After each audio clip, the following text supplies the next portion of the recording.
Hello, I'm Chelsea Poe, and today you're listening to the Performers Pod. If you're new here, this is a space for performers to talk about our industry in a real way that we usually aren't given in the press. Today we're chatting with German queer male performer Dante Dionys. If you want to support the pod, you can become a monthly member of my Patreon. It's patreon.com/Chelsea Poe. Today we talk about what's like being a Berlin native in the biggest porn scene in all of Europe, art porn, the gentrification of porn scenes, how Dante got into porn, and so much more. I really hope you enjoy our deep dive conversation into European porn.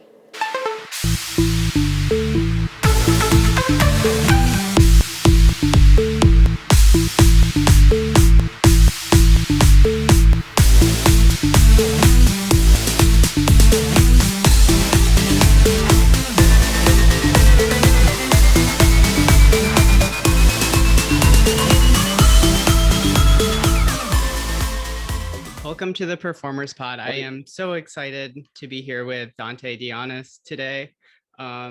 You're such a cool performer. I love what you're doing as far as you just like make really, really dreamy porn. And I really, really appreciate that. Also, I feel like you're one of the only like queer guys making porn. I have a lot of friends from back in the punk scene I grew up with who are queer guys, and they're always like, where can I find like queer porn that I can relate to, because they really like the aesthetic, they like the ethic of it. And then I always point them in your direction because I feel like you're making such cool stuff and you like do all this cool stuff in latex. So welcome to the show. Thank you. Now I know where my followers come from. Yeah, me just referencing people to you. Also, I really want to chat about with you because I interviewed someone from LA a few weeks ago, and they were telling me about growing up in LA, which has a huge porn scene, obviously. And I really want your take on, because you're actually from Berlin, what being in the Berlin porn scene is like for you. Like, were you aware of porn going on when you were growing up there, or even when you were like in your teens? Was it kind of around, or was it kind of more recent? No, so I think growing up in Berlin, I'm born and raised here, still here.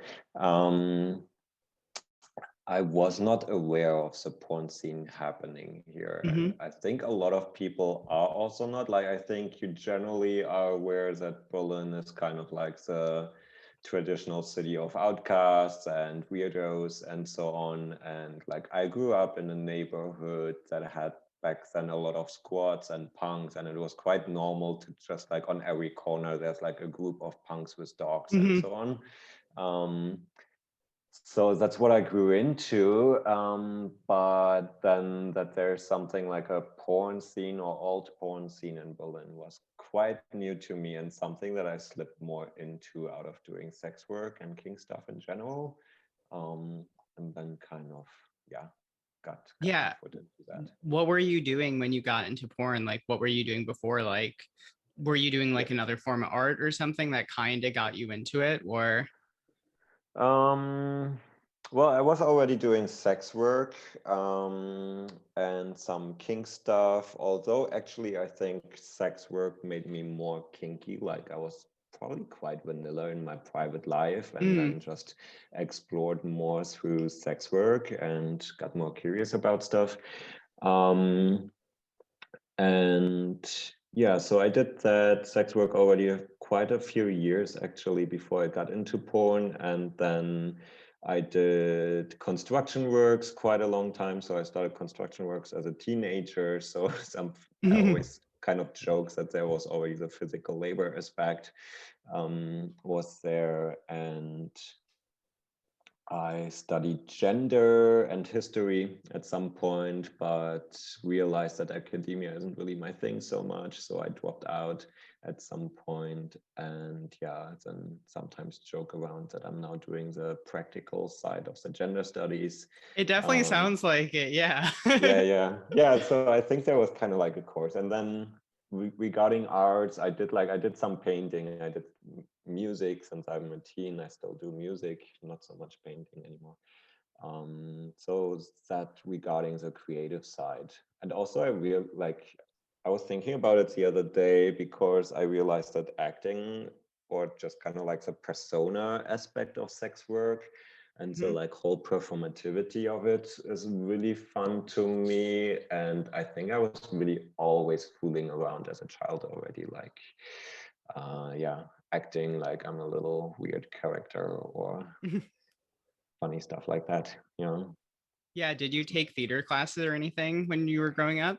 Oh no, I was never a drama kid. I think I was not like I probably was even too weird for the drama kids. I don't know. Yeah, same. I Um, was like way too goth for them. They're like, yeah, they were quite extroverted, like weirdos, but extroverted, and I was like, no, I could not.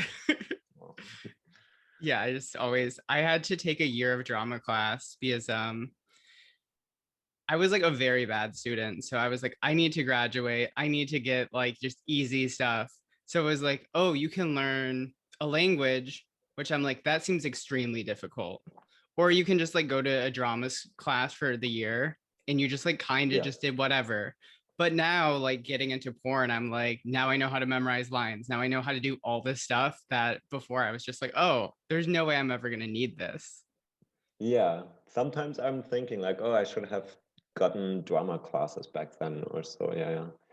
But there's a few things that I'm feeling like, oh, I should have paid better attention back then in school. Like French, for example. I so now wish I could speak French, and I had French for like 6 years or so, and I can speak a word pretty much. Yeah. Yeah, I feel like that's most people's experience, like taking classes where it just becomes like a grade where you're like not actually learning the stuff with languages.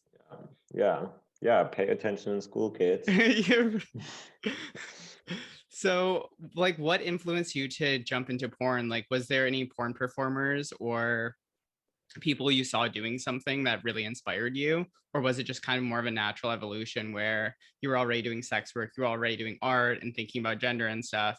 And then there was just this scene that you didn't really know about that just kind of popped up in Berlin. Yeah. Um, so I think it mainly my own personal motivation came mainly out of like doing sex work already, and then like starting to film yourself with your partner a little bit, and then Mhm. you get booked by a studio, and suddenly you're like, oh, like so this is actually a nice uh side thing to go with my already existing sex work. And of course it also like helped the persona, or like clients get excited that you now like have a movie out and so on. So that seemed just like natural and helpful. um there were of course also like porn performers that I found really fascinating as a teen maybe, and then you later realize like, wow, there's like actually really cool people. And then like as a porn performer you start actually reading their blog posts or so, and realize like, wow, they say really smart stuff and they have like really cool opinions and so on. And you start a bit more like, wow, cool that I already found this person sexy as a teenager, and now as an adult or more grown up adult, you get to see the whole behind the scenes of it, kind of. Yeah. Yeah, who were some of those performers for you, if you don't mind me asking? Yeah, I liked already back then Stoya and Jess Lee, for Yeah, example. definitely. Yeah, I think those were like my late teenager femme heroes or queer heroes. Um, yeah, but yeah, Asa Akira, I think also was quite big at that time as I was a teenager.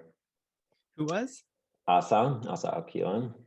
Oh That's yeah, yeah, yeah. She's yeah. I got to see her speak at AVN my first year, and I was just like, oh my God, I'm in the same room as her right now. Yeah, yeah, yeah, yeah.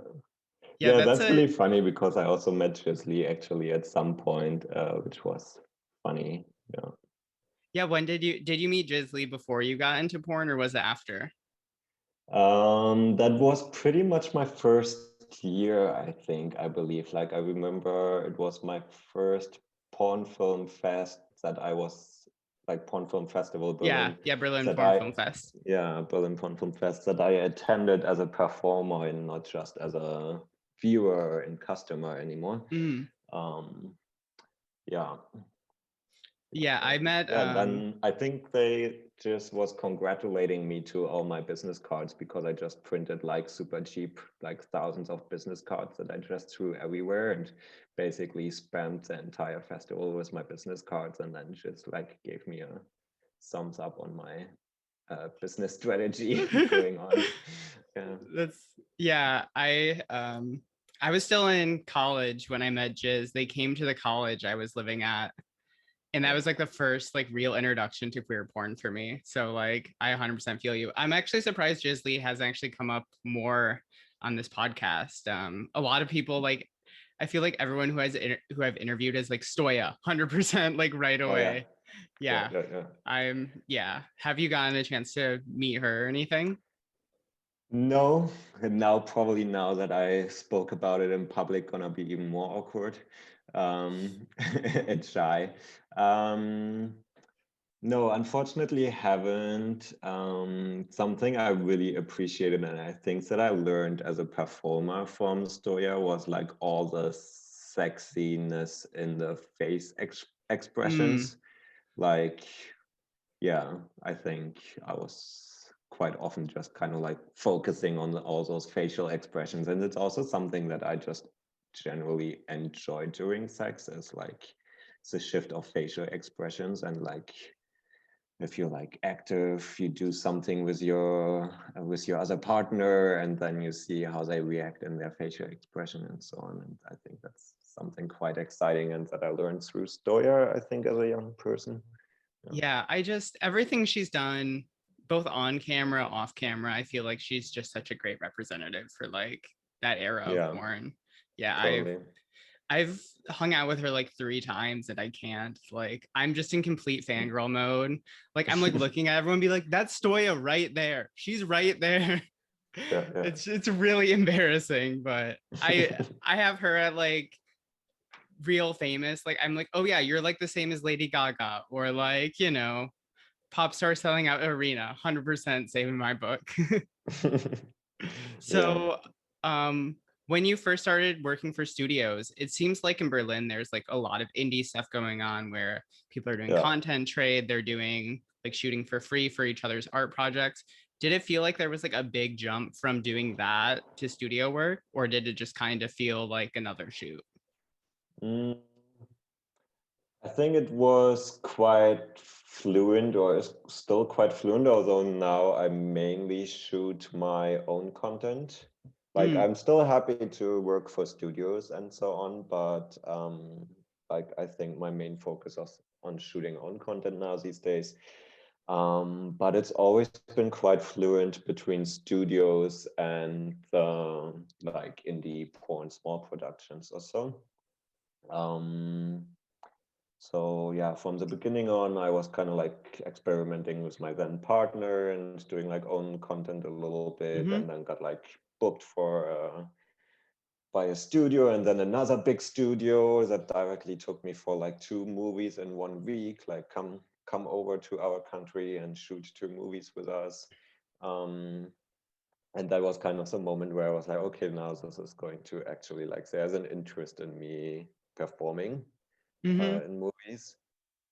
But then it's always been a little bit like back and forth, like perform in small productions, perform in studio productions. I think the little bit the downside of the Berlin alt porn scene is that there's this like poor but sexy image of Berlin that actually like the Berlin mayor, I think, came up with this catchphrase like former Berlin mayor. And he Yeah. was once like when Berlin was just one down in the 90s or early 2000s, maybe he was like, Berlin is really poor, but it's sexy.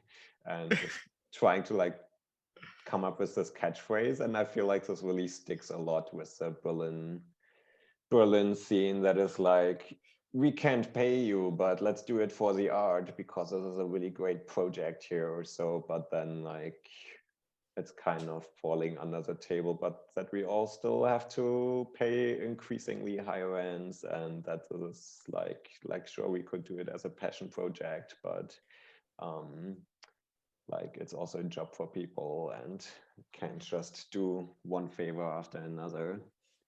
Yeah. Yeah, I hear since COVID, I heard rents have gone up in Berlin a lot, right? Yeah, they had a little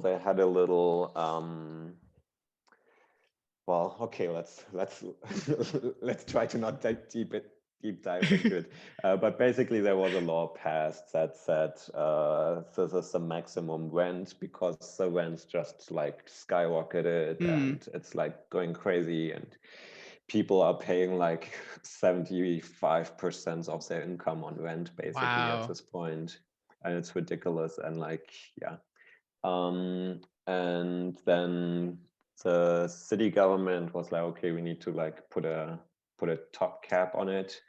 Um, and then basically landlords and conservatives were like suing against it, and now it has been stopped again. And then there were like was this flood of like super disgusting messages by landlords like we need all this money from you back. Oh. Pay it within next week, or you will get kicked out and shit like this. And it's super, super precarious and really bad. And I think like this whole like Berlin is really like for decades managed to just kind of like make it work. Like everybody is really hustling hard in Berlin and kind Hmm. of trying to make it work with like the least little possible thing, which is also an outcome, I think, of there just being a tradition of people living cheap. Like there was like a long punk and squatting tradition where people were just like, I'm fine with just earning 200 euros a month because Hmm.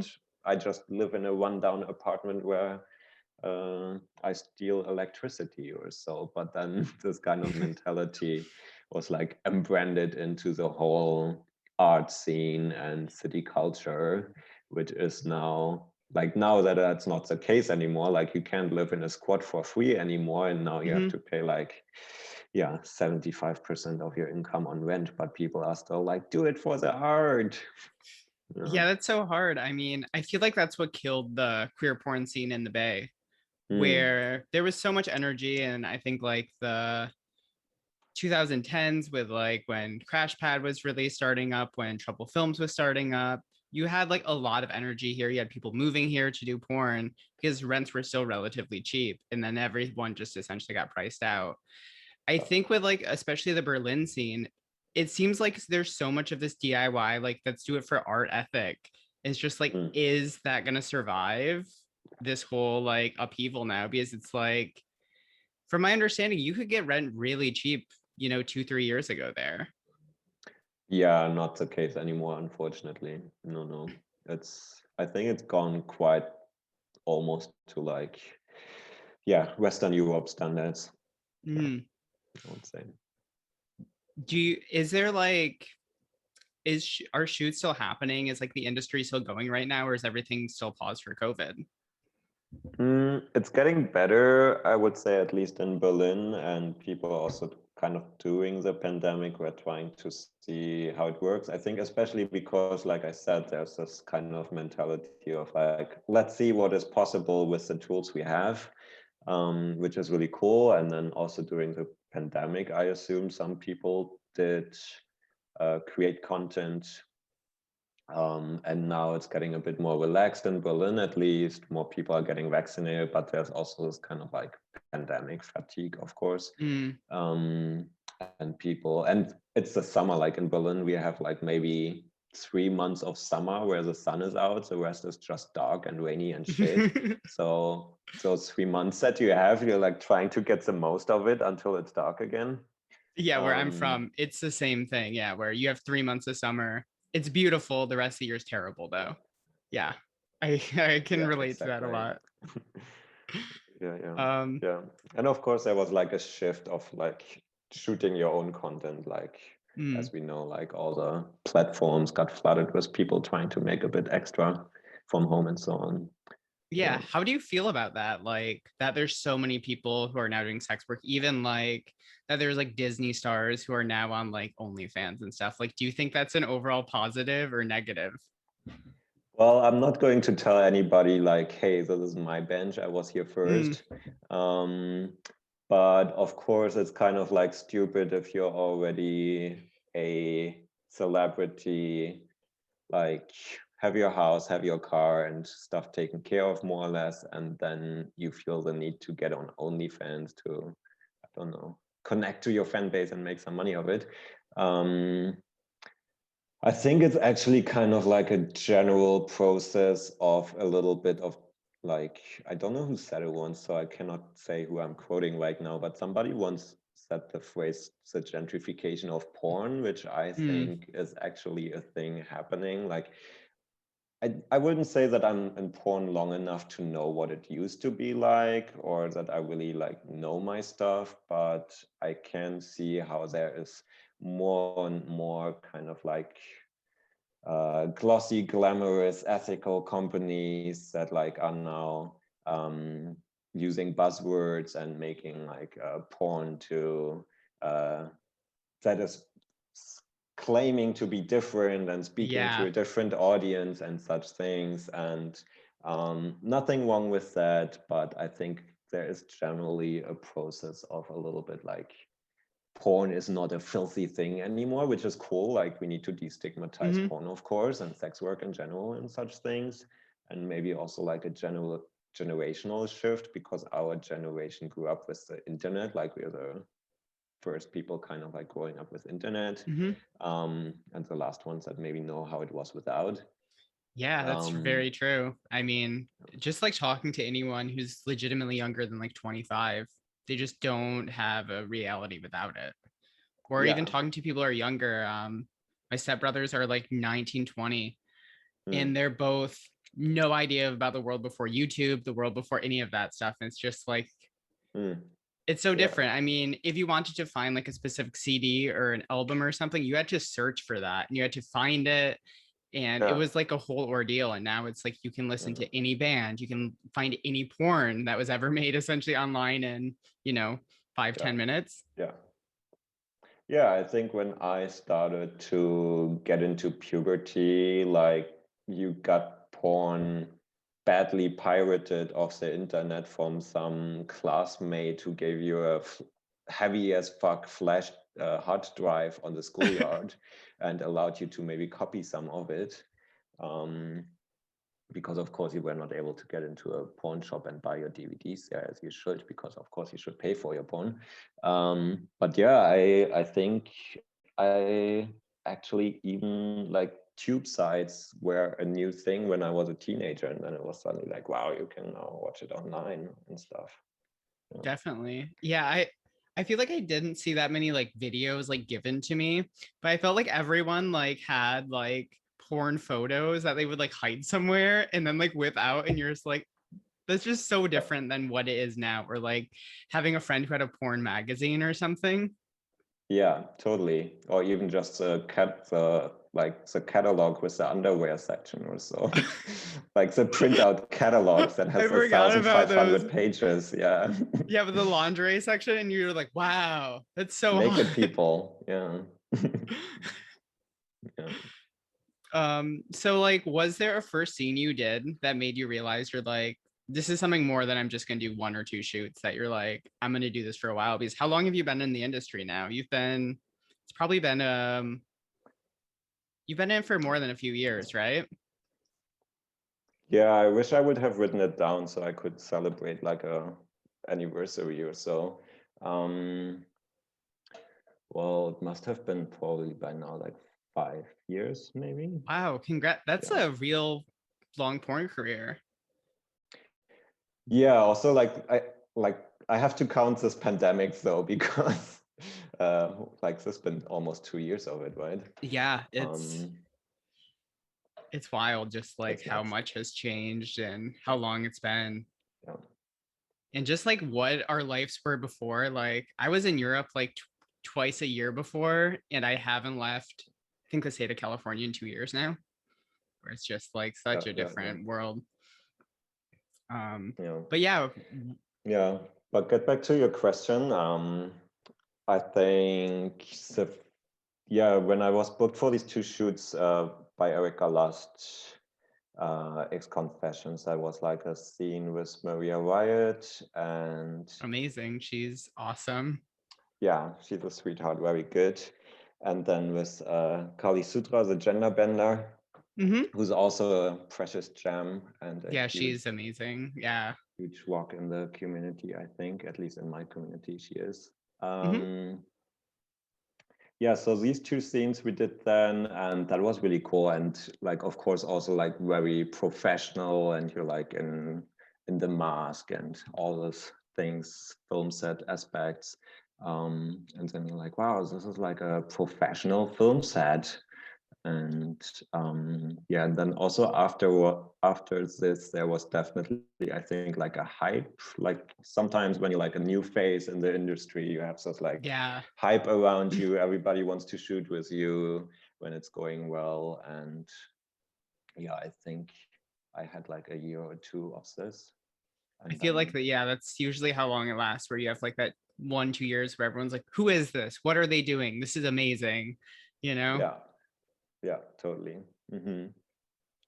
Yeah, and now I'm uh, yeah, hoping to have some more shoots after this pandemic now, and meanwhile doing my own content more. And I gotta say, it's like such a like I had a little bit of an eye-opener moment when you start selling your own content, and it's a Hmm. lot of fucking work shooting your own content and like Yeah. pre-production, shooting day, post-production, when you do all the stuff yourself with your marketing, your editing, and all that stuff, you like kind of teaching all the stuff by yourself, or maybe like have some community knowledge if you're lucky, um, or YouTube videos.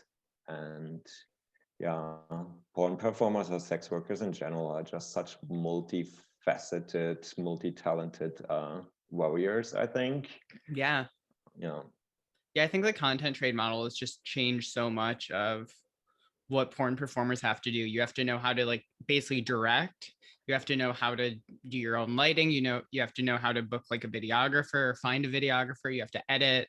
There's just so much more than I've talked to some performers who started in like the mid 2000s in the United States, where you just show up to set, you'll do a shoot, then there'll be a movie out in a few months. Or even when I first started, it was a little bit like that.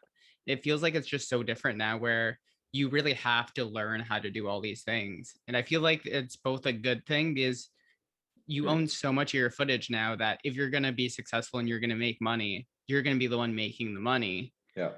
But I feel like the Yeah. other side is editing so hard. And when you have to edit your own porn, Yeah. for me, that's so difficult. I don't want to hear myself. I don't want to see myself like that, Yeah. where Yeah. you're just Yeah. editing your own asshole for like 2 hours of just like getting fucked. And you're like, okay, this isn't even sexual to me anymore. I just want this to be done. Yeah. Yeah. It also was really like a change for me to realize, like, as somebody who has always only been paid for stuff where you show up at work, and whether it be sex work or any other odd job or so, um, you just get paid for the hours that you're there. And then when you're not Mhm. at work, you're not at work. But when you're doing like all this freelancing and you're doing like your own work, content, and then selling that, it's like a complete different work mode. But also like I was like, wow, I'm done with this film and I'm still earning money from it. Like, Yeah. it was suddenly like, this is what it means to have the means of production, or like the products that you sell, right? And that you Yeah. can just keep selling, like it's there, and you can keep Yeah. selling it. And Forever. Like, um, yeah, I have stuff from like 7 years ago that still occasionally sells. And it's just like, okay. yeah, Yeah, I yeah. feel like that is definitely a cool thing about it.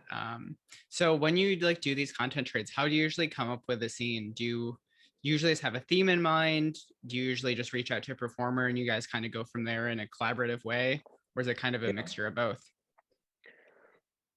I would say mixture of both. Maybe with a tendency towards just figuring it out with a performer. So sometimes I have a idea, or still have ideas, and just kind of like wanting to realize them and come up with like, who could I do this with what team could I work, or so. Yeah, how could I do that? Um, but really often I think it's actually also a part of how the movie or like how the conversation goes with the other performers. So what I like Mm, about shooting my own content is like the way I work was very co-performer focused, I would say. yeah, Like you're reaching out to another person, another performer, um, where you enjoy their work and then you work together maybe.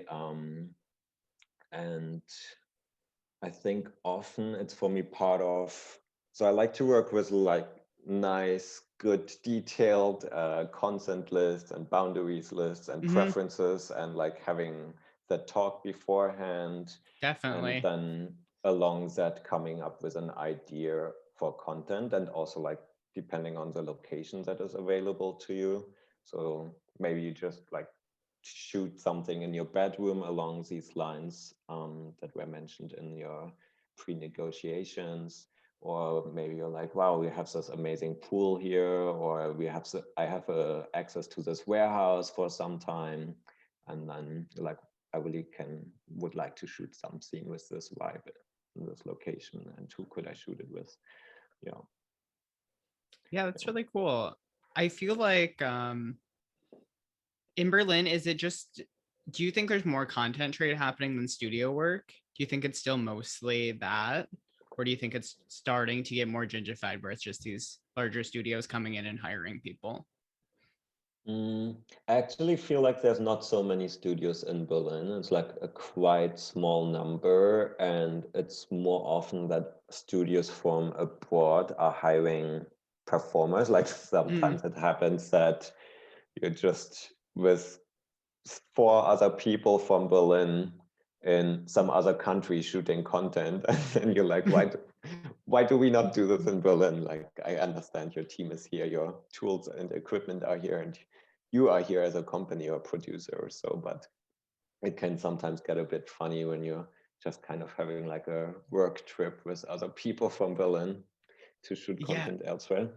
Um, I think though that because Berlin has a lot of people coming in and out all the time, visiting, but also like sometimes just deciding to live here, then that there is quite a community of porn people or performers in general. And I think content trade is definitely a thing and probably also will increase more with the general trend and also like now during the pandemic.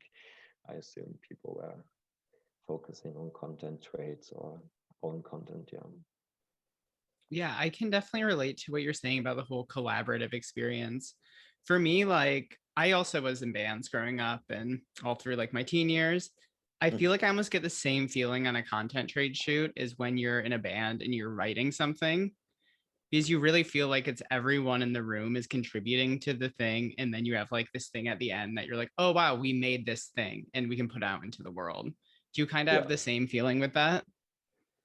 Mm, I get what you mean, but I don't think I work like this regarding my porn or content creation. I think I'm quite like I wouldn't pull out a camera at a sex party or so, right? Oh, Like I would, definitely. or Yeah. like having sex with a cutie and then being like, should we actually film this?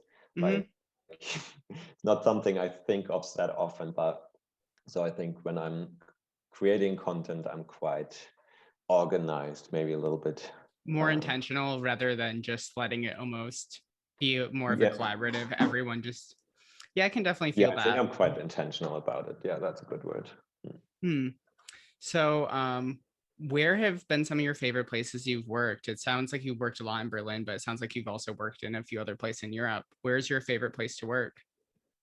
Well, I do enjoy Berlin. I think because of the crowd that is, like I said, coming in and out or staying here. Um, had some really good shoot in the UK. That was nice, and yeah, Spain. Really enjoy some. Like, book me for a shoot in summer in Spain, and I'll be very happy. Probably. Oh, that sounds Yeah. beautiful. Yeah. Yeah. Yeah. I mean, I feel like just the energy during the Berlin Film Festival week when there's just so many people in town and there's so many people shooting all over Berlin. I feel Yeah, like that's one of definitely. the, yeah, I feel like that's one of the coolest experiences where you're like, okay, I'm meeting up with this person, there's a 4-chamber shoot happening there, or Yeah, oh, we're shooting in this bedroom, or like it just feels yeah, like there's just so much of a creative true, outlet. And for me, true, like yeah. before I went to Berlin, just like everything in the United States, porn feels so rigid where if you speak out against anything, you're viewed as like very radical and everything. And I feel like the Berlin porn scene, there's just so much room for creativity and you can put politics in it, and there's just so much more that like the first screening I went to in Berlin was do you know Fuck the Fascism? Yeah, yes, yes, yes. Yeah. Well, And I saw that and it was yeah. just like blew my mind where I'm like, whoa, they're like legit peeing on fascist graves and stuff and like Yeah. fucking like statues and stuff. It's just like the coolest stuff. Yeah, Maria Basura, she doesn't give a fuck. Yeah, it's Yeah. good. Yeah. I really want to get her on this podcast because I'm just like, Oh, you sure? Yeah. yeah, I think they're like the coolest. And also just I just want to know like behind like were you just like one day just like, yeah, let's like find these fascist graves and just like piss on them and shoot it and make a porno about it. Yeah, yeah, yeah. Yeah. Yeah, I think the good thing in Berlin is that people are kind of winging it and just doing it their own way. And Mm-hmm. then you kind of know there will be an audience for it. It's not that you're like, oh, we need to come up with a shoot again because we need to upload some new stuff. And what can we do? What does our Mm-hmm. audience like right now? And so on. It's not, I think it's very um, just like the ideas of people. And porn is also such a good medium, I think, Mm-hmm. like for any content or storyline or message or so that you want to come across with, then just put it in a porn and it will make like for some cool scenes, even if it's just visual pleasing or so. But yeah, you can, yeah, it really empowers your creativity, porn as a medium, I think. Yeah. Yeah, I think that's really what that scene has done for the porn world as a whole.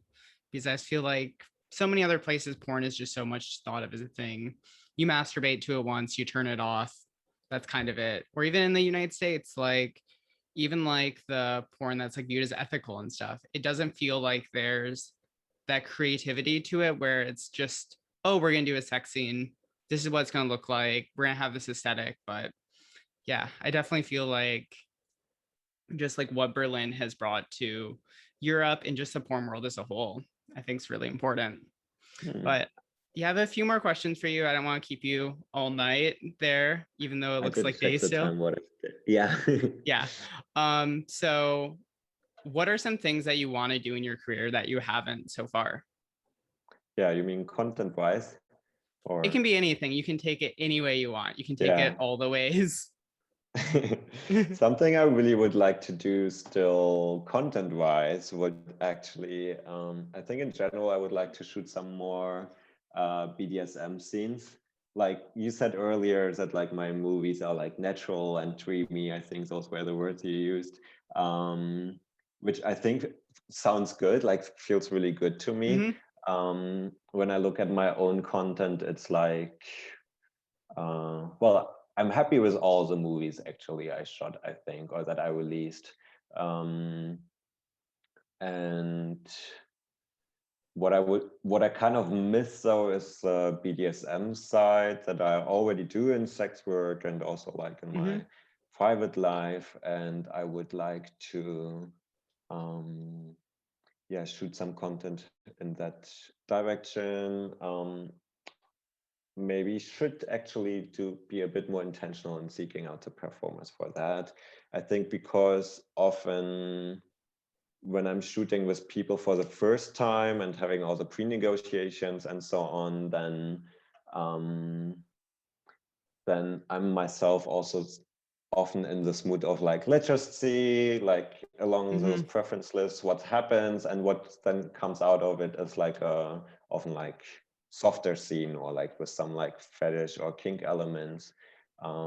But it's not as like what I, for example, would really like to do is like a kind of Cold War interrogation scene or so in like a BDSM thing, because I also really like role plays in my sex life Hmm. or like in sessions.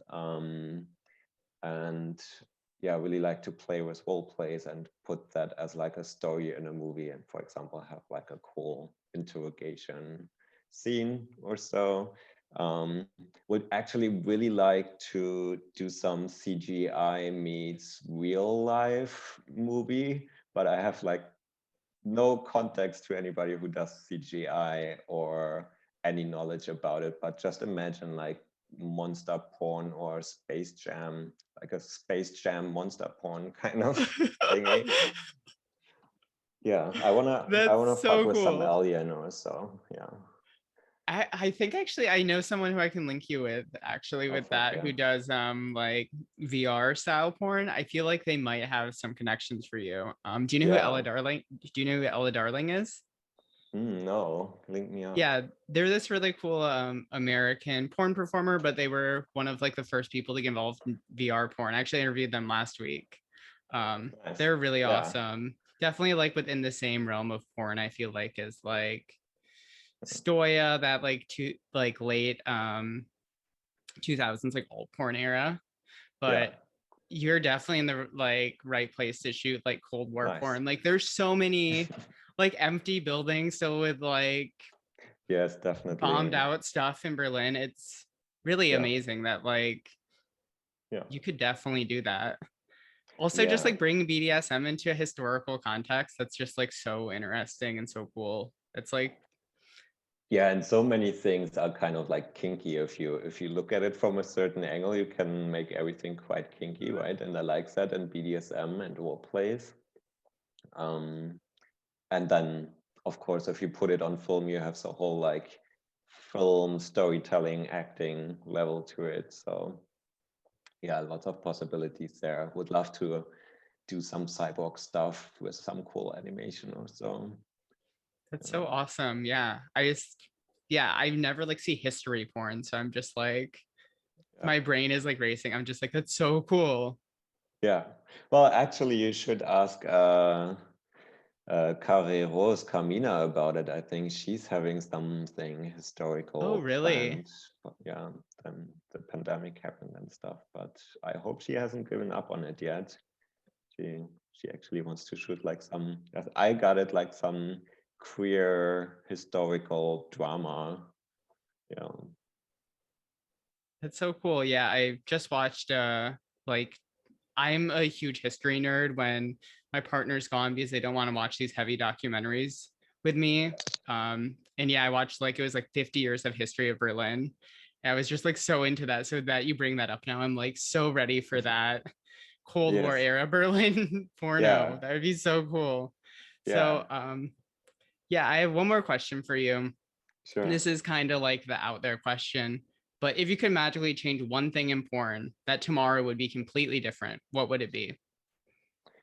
Yeah, what I think porn really needs to change about is that to not have set limits anymore. Like, yeah, limits, let's go with limits about sexualities, genders, Mm, kinks, and all that stuff. Like, I think really often people are still thinking of what does the audience want to see, and then assuming that the audience is a straight male mhm, gaze kind of thing. Um, but so many other people watch porn and there's like so much interest in all kinds of other stuff. And you really kind of should not assume that the hetero norm is also the norm in porn that the audience wants to see. And I think people should be like really encouraged to do weird stuff and express different sexualities, kinks, desires, all that stuff. And like we said earlier, like Berlin has proven well that there is an audience for the mhm. stuff. You just then need to present the stuff to the right audience and they will eat it up. Um, Yeah. um, yeah, I think that needs to change. Yeah, Yeah. I really wish there was more places around the world that were just open to porn as an art form as much as Berlin. I just don't think there's many places in the world that people are filling theaters, you know, to see porn. And I think that's just like Yeah. such a truly magical thing going to Berlin or even other cities in Europe now because of what Berlin has done. Like there's really like you can have like nearly year round as a porn filmmaker be in film festivals and like have that whole experience. Mm. And in the Yeah. United States, like we just don't really have that. Like when you go to Mm. AVN, you might be up against 10 other BDSM films. And I love BDSM, but you just don't have a place where you could see any of their work. So it's just like almost going into these situations where you don't know anything about your peers' work. You just don't have that. And I feel like the great thing about Berlin is you really get to see everyone's work, whether it's someone who you look up to or something you're totally not into, you're still going to see it, you know? Yeah. Yeah. Yeah. Yeah, that's true. Yeah, I also was thinking that because I think myself, I'm a little bit of a niche performer. And I realized that like I can exist in that, like even sometimes in moments of doubt, like just when the pandemic was still ongoing and you're like work is going shit and like then you're trying to go back to work and it's getting slowly better and you're like, oh, where are the inquiries, where are the bookings and so on. But then you realize like, oh, like people they'll really give me amazing feedback from fans or supporters, followers, and people like buy your own content that you are doing, or love the scenes. Like people are still talking about the very first movies that I shot, and I've gotten a lot of good feedback from fans that kind of like pulled me up again in times of doubt. And you're like, think because I'm myself not thinking that I'm doing like something super special or Yeah. so, and then you get this feedback from fans and they like really see a whole big meaning in what they see of you. Gotten some very very sweet feedback that made me think like, wow, this actually has a lot of meaning what I'm doing here for some people. Yeah. It definitely does. I mean, I feel like porn can really relate for so many people where they can see their own bodies or just think about sexuality in a different way. I feel like the Yeah. weirdest part about being a porn performer, as you said, it's like you can shoot something 5 years ago and totally forget about it. And then you're going to have someone go in your DMs and be like, that made me realize my gender. That made me realize my sexuality. That totally Yeah. changed my life or saved me. It's Yeah. just like a very, you know, Yeah. intense thing. And I think it's a medium that I think is ignored sometimes just because it's sexuality, but that doesn't mean it's any less meaningful for people. Yeah. Totally. Yeah. Very wholesome. And we were also once these people watching other people. Yeah, exactly. I'm like still a Sasha Grey fangirl. Like I have a Oh Sasha yeah, Grey of like course. prayer candle right here. Like as Yeah. you can see. Nice. Yeah, Courtney Trouble made that for me a few years ago for Christmas. And I haven't burned it at all yet because I'm like, I need to have this forever. But yeah, do you want to plug any of your stuff where people can find you? Like plug Yeah, your sure. social media? Of course. Well, you can easily go onto my website and find everything there, which is Dante, like the person in the Inferno or with the Inferno, and Dionys, like Dionys, like the Dionysos. Yeah. Basically, .com, by the way. Yes. Yeah, I think I'm also relatively Googleable by now, which is cool. That's great. You find me everywhere under the same name, pretty much. Awesome. Well, thank you so much for coming on the pod today. I had so much fun talking to you and learning about more about how you got into porn and what you're doing. And I really hope to see more of your work in the future. Thanks again. Yes, thank you, and maybe see you in person at some porn screening someday. Fingers crossed, Fingers 2023, crossed. maybe, hopefully. Yeah, sure. Bye. Bye. Thank you.